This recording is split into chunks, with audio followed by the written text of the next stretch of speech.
if I could paint a perfect picture, it would be that there's a chief diversity, DEIJ officer, and that person actually has the same authority and decision making and seat at the table as every other executive. And I would almost say that they have just as much presence and authority and power as the CEO. Welcome to DEI Career Conversations. I'm your host, the DEI Career Coach, Andrea G. Tatum. In this episode, I got a chance to speak with Anessa Fike. She's the CEO and founder of Fike Co, which is a multi-million-dollar consulting firm specializing in interim or fractional people, HR, and talent executive leadership. She shared her journey to becoming a fractional HR leader in this episode. We talked about how DEI and HR share similarities, and she gave her thoughts on where DEI should actually be placed in an organization. I think this conversation might surprise you. She also highlighted the importance of questioning systems and encouraging business leaders to really think about taking the harder route for long-term benefits. We also talked about the power of storytelling and the importance of communication for driving organizational change. This episode is for every leader, regardless of your title. I hope it'll encourage you to think about the role you play in changing how systems work. Now, be sure to like and subscribe so we can keep bringing you more free content just like this. And go check out Anessa's brand new book, The Revolution of Work, F the Patriarchy and the Workplace It Built. Now let's get into it. Thank you so much, Anessa, for being on the show. I am thrilled to get to chat with you today. I'm so excited. Thank you for asking me to be on. This is going to be so much fun. Absolutely. I knew as soon as I heard you speak at RecFest back in 2023 that I absolutely wanted to have a conversation with you because I loved your approach to how you thought about fractional HR and the impact that you could make. So before I get into this too much, why don't you start off by telling us a little bit about your journey into the role that you're doing now? Awesome. Yeah. So, a little bit about my journey. So I always like to say that I didn't actually start out in HR. I feel like a lot of people, it's a more common thing nowadays to be able to jump into HR and start there. But when I was in, going from college to the professional life and the real world, I did not go into HR first. I actually went into journalism. So I took like a minute in journalism. I then managed a bridal gallery for about a year, which is really kind of fun and random. And then I, went and got into HR. And the way that I did that was there was a lot of projects at the place that I had first jumped into HR, a lot of HR back burner projects that we know we all have. You get into the emotions of things and you're like, I really want to get to this thing. Well, that's kind of how I started out. I started out grabbing those projects and saying, let's get those done. The things that we keep pushing back on the back burner, let me pull those to the front and let's get those done. And I got those done. And then I came back to my boss and I said, what else would you like me to do? And and at the time he was like, do you want to try recruiting? And I said, sure. And then there was a lot of stuff that I was thrown in that first 3.5 years in working in HR and talent that a lot of people, don't always get the opportunity to have thrown at them. And so I did hiring, firing. We did a mentoring program. We set up a brand new managerial program with our internal university. We did benefits. I did onboarding. We did onboarding like 2 or 3 times. And we really, our whole team got to really work together in a lot of really fun stuff that where I was in my career, a lot of places would not have given me that much leeway. And the one thing that I like to say in my career that I have found to be really successful and actually it helps me now in my fractional business is reminding myself that I have never come into a situation where I couldn't figure it out. And so, a lot of people get kind of, oh, this is challenging, or I don't know if I can, or what if? And what I always say to all those what ifs and the I don't know if I can, or what if it's a challenge that I can't do, is there anything else in your life that you have not been able to figure out? And if the answer is no, then go for it. You can do it. You can figure it out. And the other thing that I will say with that is this is not really about my journey so much, but I always love to just couple that with there are so many business leaders out here who don't know what they're doing. And so, like, as adults, most people are just really trying to figure it out on a day to day. And I think if you know that, then you're like, oh, that amazing, like that amazing title, that amazing role. I might have half the skill sets. I might have 25% of the skill sets. And I always say, go for it. Because once you're in there, you can figure it out. So that has really helped me in my career. But that really led me to starting Fike Co. 10 and a half years ago.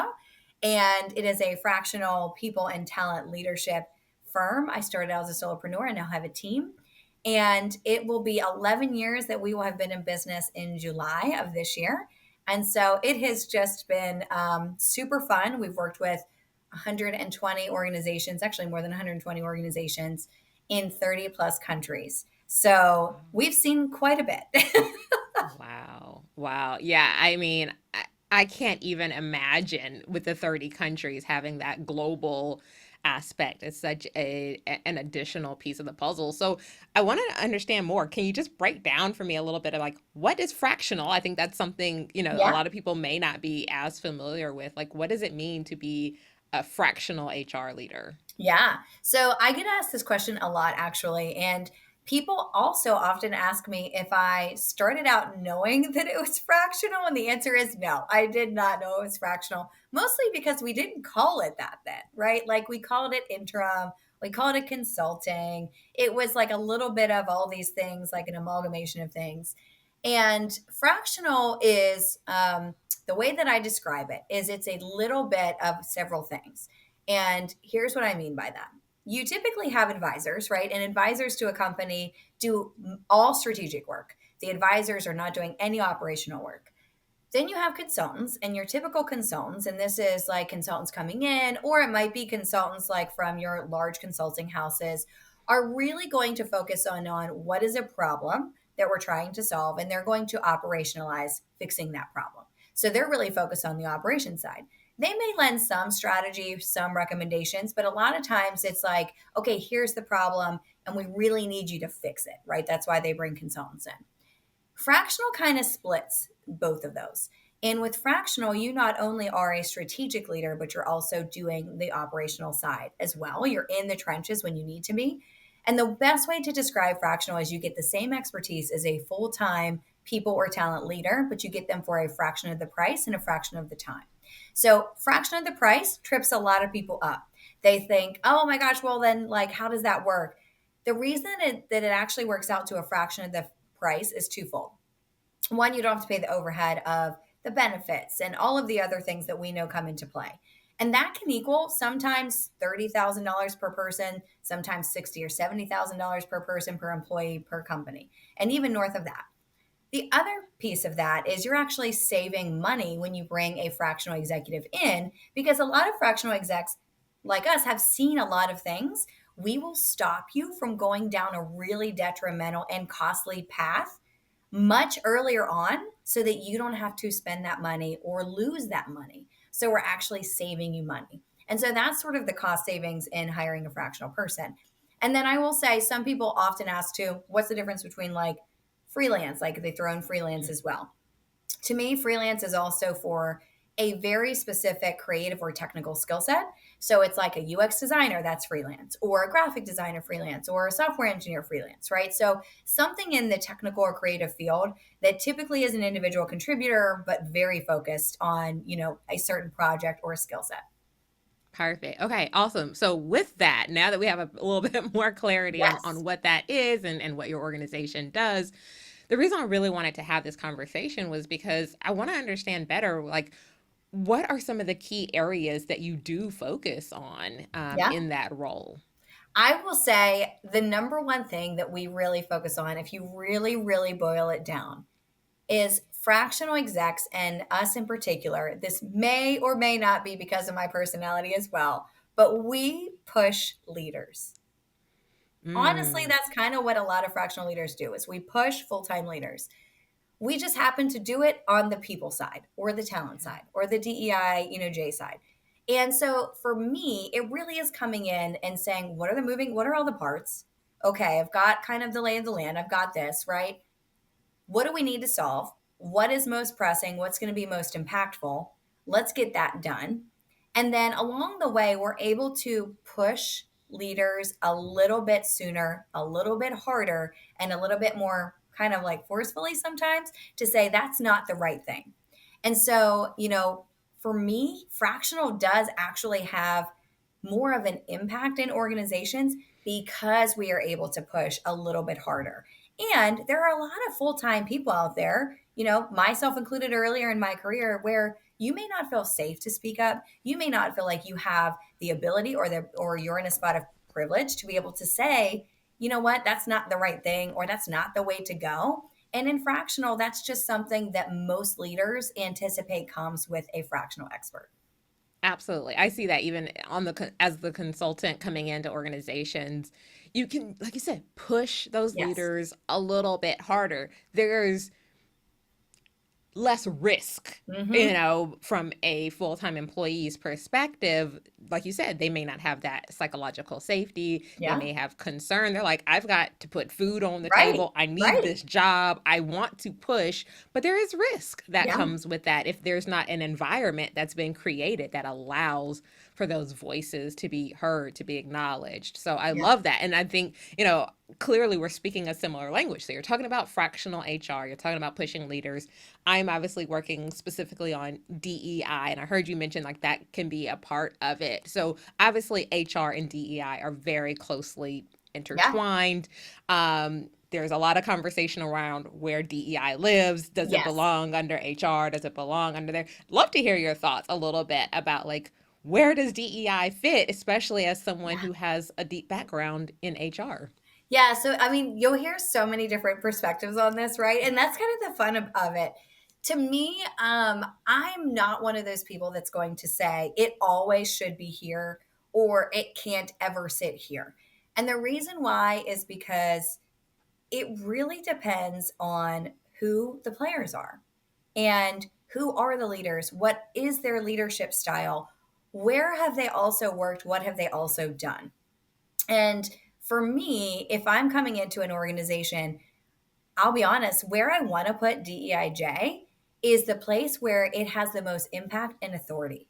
And so if that means it's underneath HR, then go for it. If that means it's underneath the CEO, go for it. COO, same thing. CFO, chief legal, wherever, its own chief diversity officer, amazing, right? Like if I could paint a perfect picture, it would be that there's a chief diversity, DEIJ officer, and that person actually has the same authority and decision making and seat at the table as every other executive.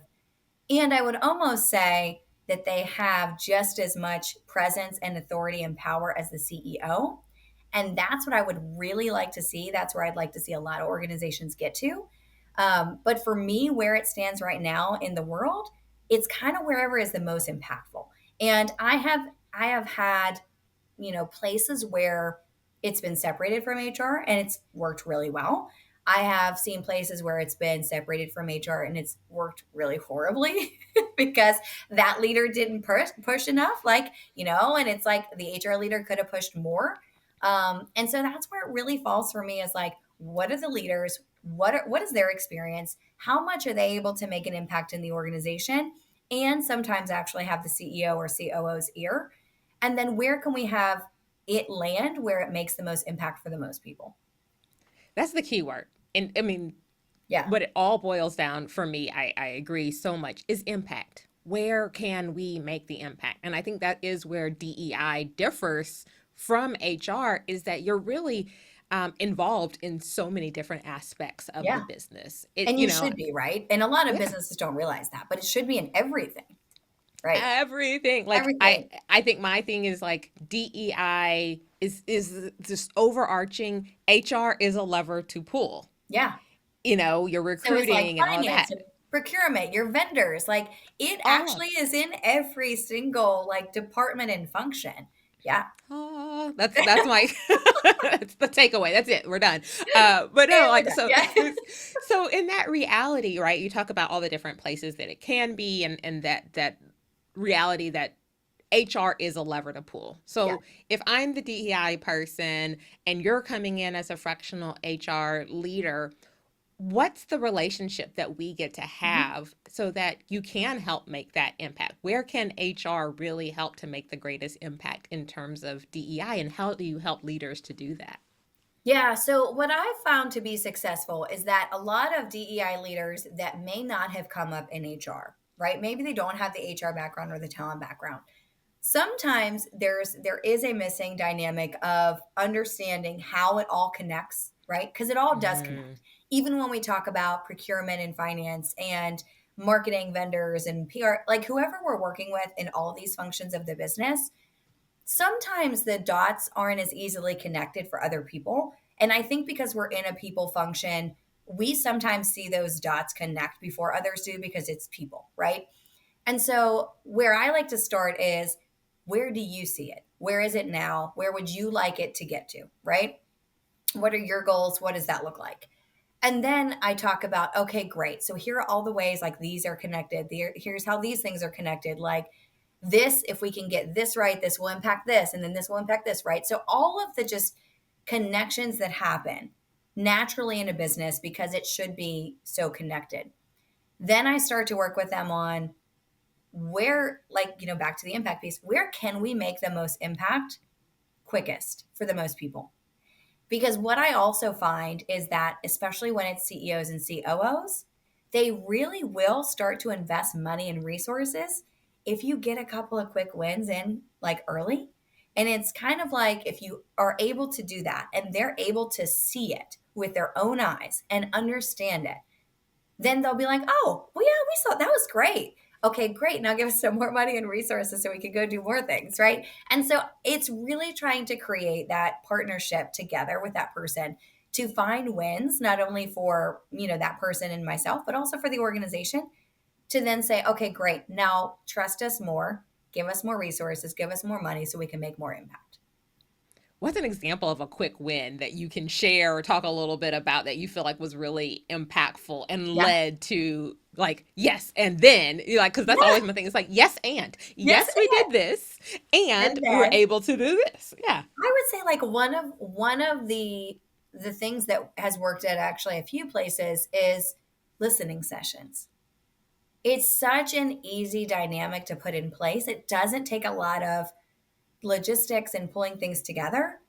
Is really just listening sessions. And the one thing I say is on every single listening session, your executive team needs to be on it. Like I remember as a fractional chief people officer for an organization that I worked with a couple years ago. Um, it was the first year where they were taking off Juneteenth. And it was something where I was like, we need to do this. This is really important. Like, let's go. And instead of just doing all the things that other people performatively do in an organization for Juneteenth, I said, we're going to have listening sessions. We're going to have listening sessions leading up to this holiday. And then on this holiday, what I want for people to do is to be able to choose what they want to do. If they would like to take it off and go and celebrate with their family, they can, or they can work. However, they're going to take some time that day to educate themselves. So you can kind of like choose, right? You can choose and go and celebrate it. You can educate yourself. You can do a mixture of both, whatever that is. But it was just creating those listening sessions of this is why it's important. This is why this is awesome for me. And this listening session wasn't just focused around Juneteenth, but it was right before Juneteenth. And then we actually had this sort of like moment of the organization where we understood. I feel like people now understood why it was so important, and it wasn't this like forcing mechanism, it was this listening mechanism.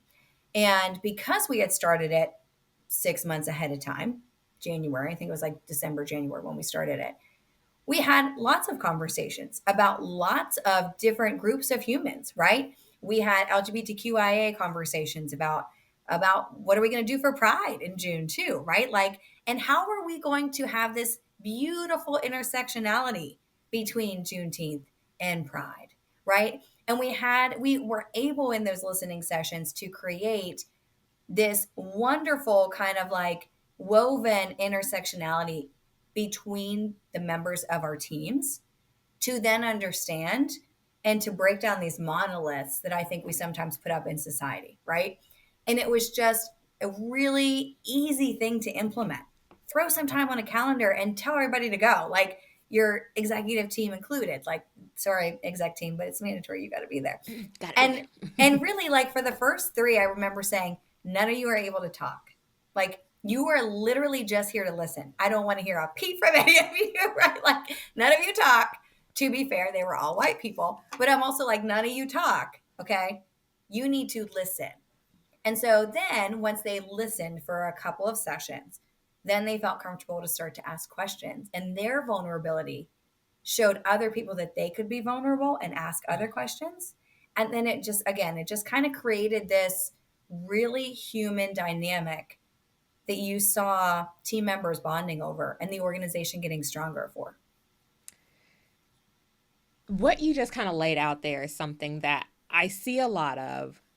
And even in you just saying it, I had this little aha moment. And that oftentimes when I work with organizations, I may go in and I'll start and I'll do focus groups and I'm listening. And even in the world of DEI, one of the things that I most often find is that employees are like, it's a lack of transparency, a lack of communication. But what I'm really thinking about is, what does communication mean? Mm-hmm. Communication is not a one-way street. Right. Communication is a two-way street. Mm-hmm. So what I often, when I go back and I say to the leaders, like they're looking for more communication, they're like, well, we do all hands and we do tell them this and we have company meetings. And I said, so what I'm really hearing you say is that it's not always about communication, meaning are you talking at Right. your employees, Not with but them. what are the opportunities you're taking to listen to and speak with Yeah. them? And I think that that is such a key component of when I put together a strategy, that it's like, how are you all working together? Not the silo of the Right. DEI person kind of as this in betweeny, but like, hey, leadership, are you truly, like you said, are you showing up? Are Yeah. you there? Or is the only time you hear things when someone complains in a Right. survey and then Right. you're somewhat dismissive of it? Well, what other ways do they have to tell you what's Yeah. going on? So Exactly. so to me, like, it's such a reality that it's a skill for every organization to really work on, is communication being a two-way Right. And I even street. say too often, and I often say this like in this context, but then also in like feedback, like when I talk about feedback, um, is really communication when it was first defined was about the person receiving the message, not about the person giving it, right? And so like Mm-hmm. that's often where a lot of executive teams get that wrong. Like you said, they say, "Oh, we're pushing the message out." And it's like, but you're pushing the message out to the place that you think is best in the ways that you find easiest. Yeah. But how are the people you're trying to communicate to receiving it? And are they receiving it in the best place for them? Are they receiving it at the best time for them?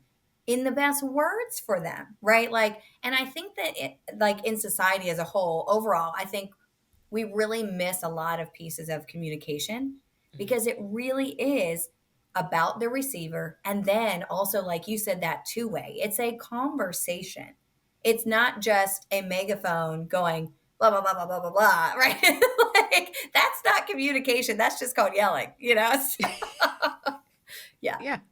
Yeah, no, I love that. And so you talked about vulnerability, you talked about listening, and I think that just really leads me into thinking about this amazing new book that you have written. I am so excited for people to get their hands on this book. It's called The Revolution of Work: F the Patriarchy and the Workplace That Built It. So Hmm. like you just put it out there. And you talked about your background in journalism, and throughout the book, I was lucky enough to get my hands on it before it even came out to the Yep. public. Um, I loved your ability to intertwine recommendations, approaches to this work alongside storytelling. And you truly have a gift when it comes to storytelling. And Oh, you well, and thank I, you. yeah, oh, absolutely. You and I sat on a panel and we recently talked about the Hmm. power of storytelling. And I feel like those two things really go hand in hand. So, why did you choose this path of storytelling for your book versus what we just talked about, like speaking at people and Right. telling them, like, you should do this better? Like, Right, that, right. because that's how Well, I love to tell people stuff. I know. Well, and to be fair, like sometimes I do that too. Like, oh Yes, no, yes. no, you all need to do this better. Just But do it better. I really, so for me, I wanted this type of book in our space, and no one was doing it. And I kept grabbing those HR books, and I think they're going this way now. Like I'm seeing more and more HR books and people books and just culture and workplace books in general kind of moving this way. But the reason that I was like, okay, I need to write a book is because I wanted something and it wasn't in market. And then I would talk to people, I'm not like, hey, am I missing? Is there a book out here like this? And they're like, no, but I would really love it if there was. And so everyone that I talked to was also craving it. And so for me, I didn't want to have, you'll see a ton of HR books just aggregate other people's stories and you only get snippets. And that to me is just, it's not enough. It's not deep enough. It's not like, I don't get enough for it to be worth it. It's just, to me, it's kind of just like someone's taking everyone else's stuff and putting a couple words in and then they call it their book. The other thing I didn't want to do is put a bunch of data. Like Mm-hmm. we as people, there are times for academic writing, there are times for, data backed research, but I wanted something real. I wanted something authentic, something that people in general could sink their teeth into. And I also didn't want this just to be an HR book. I wanted it to be a book someone could pick up on the shelf at the bookstore and say, I don't have to be in HR to understand this, to feel validated by it, to feel seen and heard by it, and to do something in my own part of the world about it. And for me, the most powerful way to do all of that was to storytell. And I also, have had like 15 years in the business, almost 15 years, which seems really like I'm not that old when I look back. But I've got a lot of stories. And when I tell people these stories, they're like, no way. And I know we all have a lot of stories. Like, we all have a lot of stories. And I think for too long, people in our space just felt like we couldn't say them. And even when I started writing on LinkedIn like 10 years ago, I got so tired and frustrated of why our function was the one who couldn't say anything. We couldn't speak Mm. negatively at all about the organization. We couldn't say anything about what we were experiencing. But I saw all these sales and marketing people talking about their stuff. And I thought, well, we're people too. Why can't we talk about our stuff? And part of me having an early presence on LinkedIn was just that, was just like, you know what? I'm really tired that every other function gets to do this. And we should be able to tell our stories too. And so for me, it was a, basically all of that wrapped into one because I wanted to be authentic to me. I wanted people to understand I've lived some of this stuff, I've seen it. And also, I wanted it in the market. And I wanted to kind of open a door for our space to be more real. What I've actually found is I've had hundreds of people come to me, not only because of the book, but just in how I write about HR and people and work and DEI and everything on LinkedIn. And they've said, I've never trusted HR before, but I trust you and I've never met you. And when you get the first couple of those messages, you think, oh, okay, okay. But when you get hundreds, you know that you're on the right path. And for me, it was like, okay, there's a reason that I'm supposed to be here. And one of the reasons I'm supposed to be on this earth is to write a book like this. And so, really, it was kind of like all of those things just continued to add and line up for me. And it was kind of like everything that I thought of. Oh, yes, okay, this is the type of book. This is the type of book. It was kind of for me, kind of like the universe going, yep, keep going, right? This is like confirmation for you to keep going. So I don't know. For me, it was just like that's what I wanted, and so I could provide it, so I did. Yeah. Yeah, I love that. And you hit the nail on the head with like where I was kind of going to go with my next question, which was to the point that so many people do not trust HR. Right. Like it is well documented Yes. And to on the be internet. fair, they have a right, right? Like some, there are bad apples in every profession. Yep. Yeah. And so when you think about it, and I love again that your approach in this book is like I said, it's criticizing not people who are in HR, but it's criticizing the systems, Hmm. criticizing the approach to the way we've always done things, and Yes. asking people to rethink the way we've done things, rethink the systems. What are some of the key things that you hope people will take away from? And again, not necessarily as individuals, but as people who have the opportunity to rethink the systems that continue to keep us in the state that we're Yeah. in. All the more reason why we have to have DEI and fight for diversity, fight for equity, fight Yeah. for that feeling of inclusion and belonging within an organization. What are some of those things that you're really hoping people look for and find in your book? Yeah. So I think for me, where I'd like us to get to is to just first and foremost understand that work is an illusion. Like almost everything in work is an illusion. Like if we're real, right? Like it's all just like a made up thing.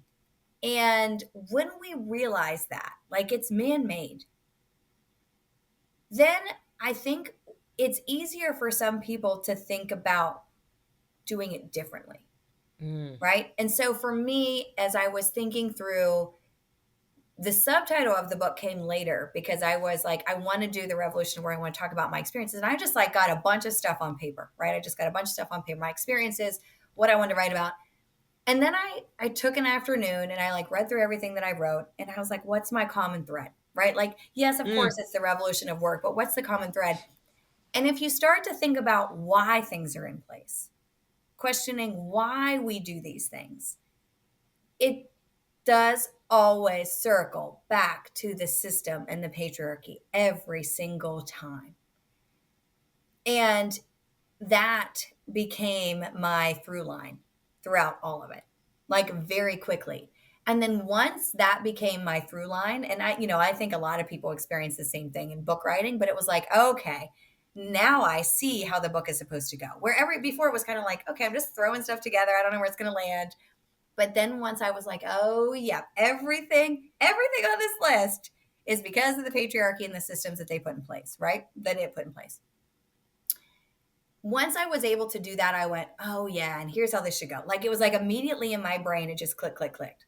Um, so just questioning why. Like stop doing the easy things, stop doing the things and just going through the motions. Stop and ask why. And then if you feel good about like if you feel good about tying performance to compensation, like then I would say to you again, ask why again. Why do you feel good about tying performance to compensation? I don't. It's not a thing that I really recommend because I asked why we do it and it doesn't make sense. And mm, so when you kind of go back and just start to ask questions, be inquisitive, be thoughtful, right? We consistently in HR here, we don't have business acumen. I don't think that's true. I think we have a ton of business acumen. We see cycles before CEOs see cycles. We want to tell our CEOs, "I told you so," how many times during the week? A lot, because we do have business acumen. But I think we just go through the motions too much because we have so much on our plates. And I think if we're able to pause and just go, hold on, why am I doing this? Then we'll see how silly some of it is. Because when you really stop to think, why am I doing it? Why have we done this for so long? It's so silly sometimes.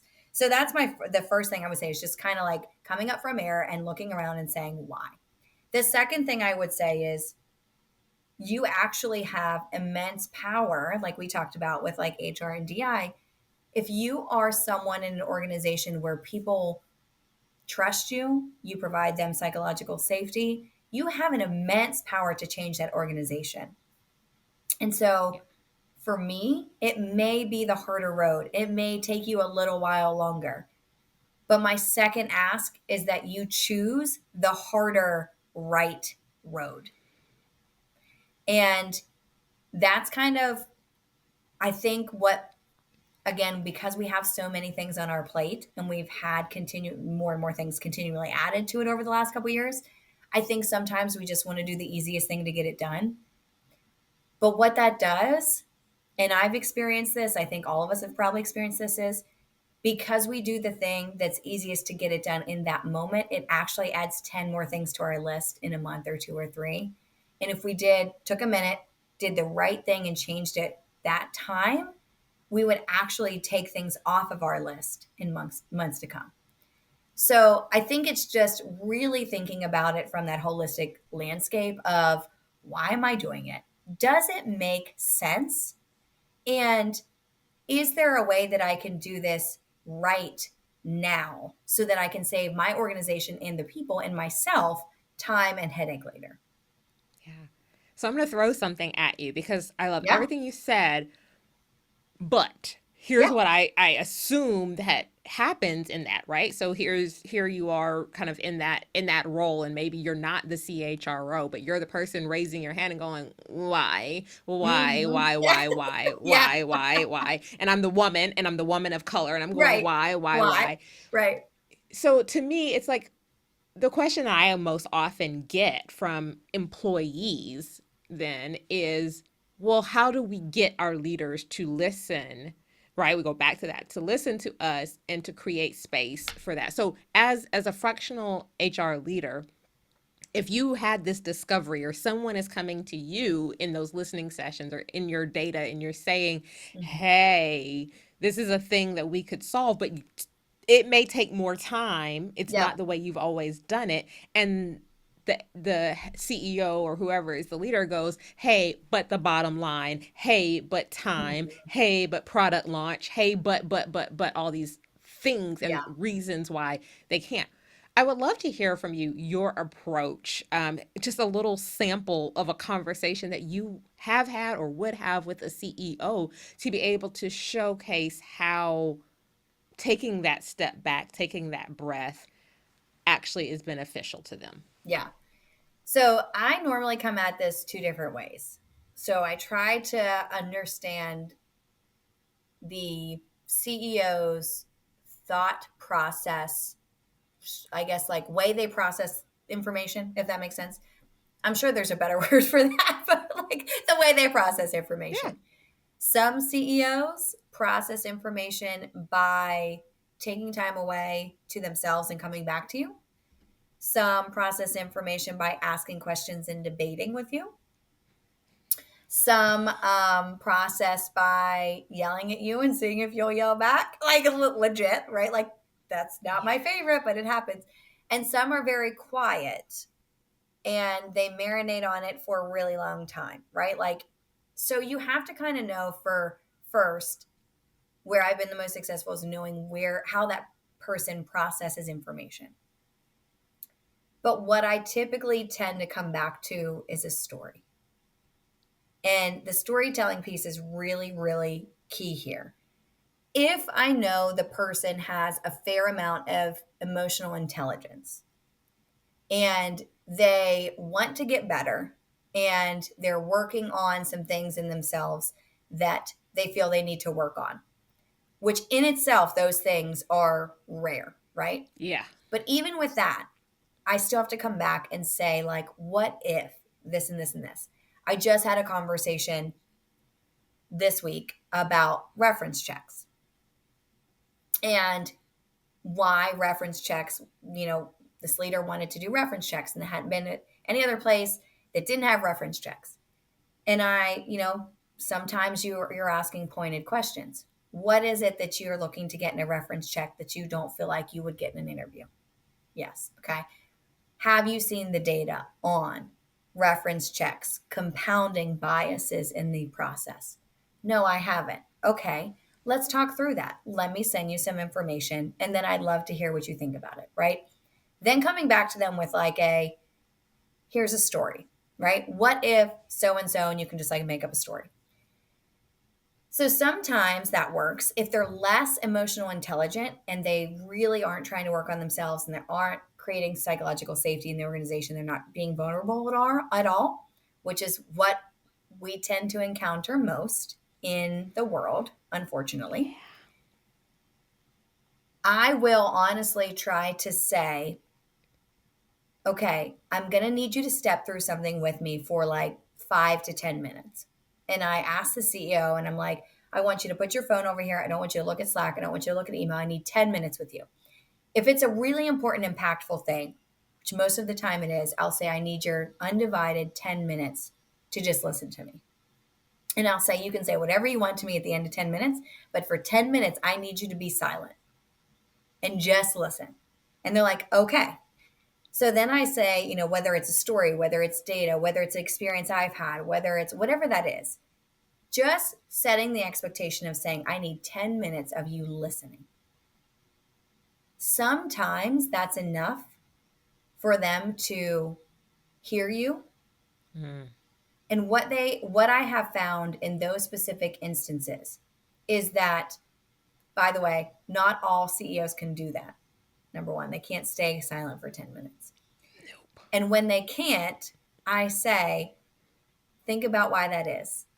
Why is it you can't stay silent for 10 minutes, right?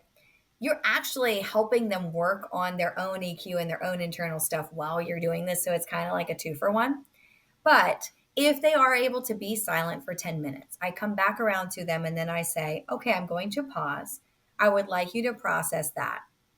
We're going to go off camera for 5 minutes. We're going to keep whatever the Google Meet on, call, whatever. I want you to come back to me in 5 minutes and tell me, what do you think? Giving them that 5-minute break, right? They listened for 10, they were silent. They come back, they have 5. I go away for 5. I'm not doing anything to this in 5, but I'm giving them 5 minutes and then I'm coming back. It is amazing how many people will come back and say, you know what? I've missed a lot. I've missed this that you've told me. My eyes haven't been open. I'm sorry. I understand now. Can you tell me how we can fix this? At the end of the day, I am still an optimistic person, which I laugh because if you if you see my LinkedIn, it's not always that. No, I'm just like, I'm kind of like of the James Baldwin piece around like, I love my country so much that I want to criticize her so that she is a lot better, right? Yeah. That type of thing. I am still optimistic that most people aren't animals and monsters and they do want to actually do what is right for other people. But sometimes we need to push them to realize that. And by being a fractional person, I'm able to hold that mirror in front of them easier. And so that's why I do it more often. Because if I can move them forward, the next person who comes in after me is going to have an easier time holding up that mirror to them again. So for me, it's storytelling, time, understanding, vulnerability, all of that really helps. And the last thing I'll say there is it's sometimes exhausting and tiring, but just understand that if you move that person an inch, that's an inch farther than they were yesterday. And if we move 1,000,000 people an inch, that's 1,000,000 inches we've moved forward. And so that's one thing that I keep telling myself when it's hard and it's exhausting and it's difficult is if you just move them an inch, that's an inch farther than what they were.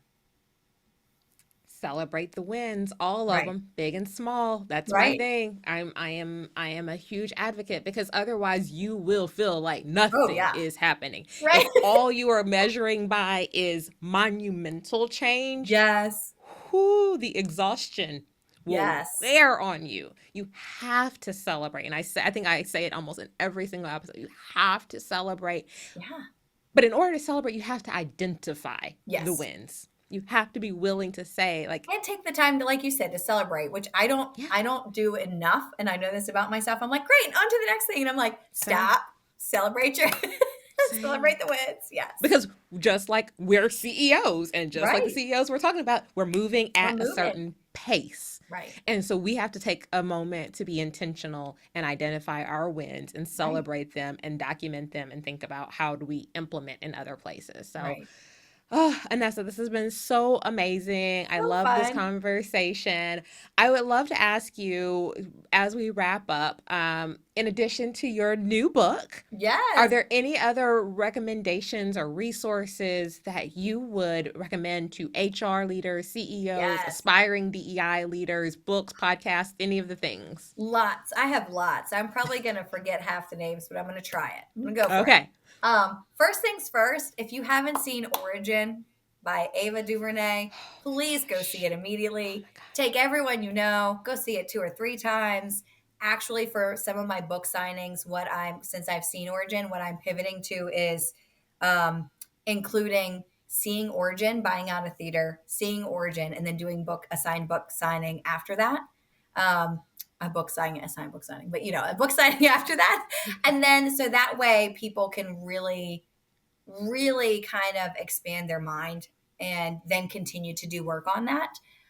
So Origin is number one in the book that Isabel Wilkerson wrote around that story, which is called Cast. I have not gotten all the way through Cast, but it's great. Um, John Graham Jr., Plantation Theory, big fan. We also met him at RecFest. He's great. Um, White Women by Regina Jackson and Sarah Rao. It was really great for DEI professionals that are white. It really makes you examine, all the things you might be doing on a day to day that is hurting, and you might not even know you're hurting. Um, and then I'm trying to think of all the amazing ones. There's like I'm Not Yelling by Elizabeth Leba. There are a lot of really amazing books. I think once you start to like buy some of these books, then you'll get recommendations for other books like this, and just keep buying, right?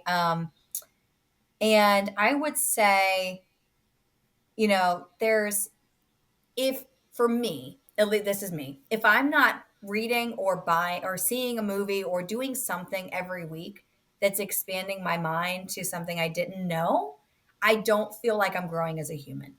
And so I think if more people did that, we'd be in a much better spot as a society.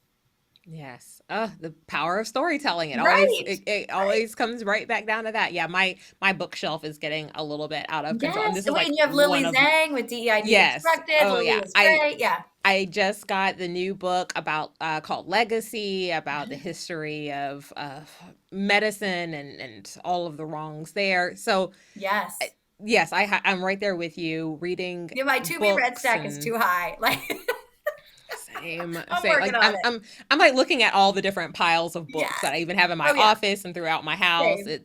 But it's My great. It's husband's like, good. "Do you need a bookshelf for?" I'm like, you mean because of my 20 piles of books?" It's Sure. fine. It's absolutely fine. Absolutely fine. Yeah. Anessa, thank you so much for Thank being a part you. of this, for being a part of my community. I am Yes. so grateful Same to and you. thankful. I always recommend to people, and I'll share our list. Go to conferences. And I mean, when I say go, even if it's virtual, Right. attend these free events, free Yeah. webinars, listen to people. They are giving out words and gems and so much good stuff. And we met at RecFest, and I met Yes. so many amazing people at that. So find ways, especially if you're in DEI, go Hmm. to the HR conference. Yes. Understand what it is that the HR leaders are Yeah. actually talking about. What are the talent professionals saying Hmm. they're concerned with? I was in awe a little bit of how much conversation there was around AI when we went, right? We know Yeah. AI is the conversation everywhere, but even in the talent world, how is AI impacting the world of HR and talent?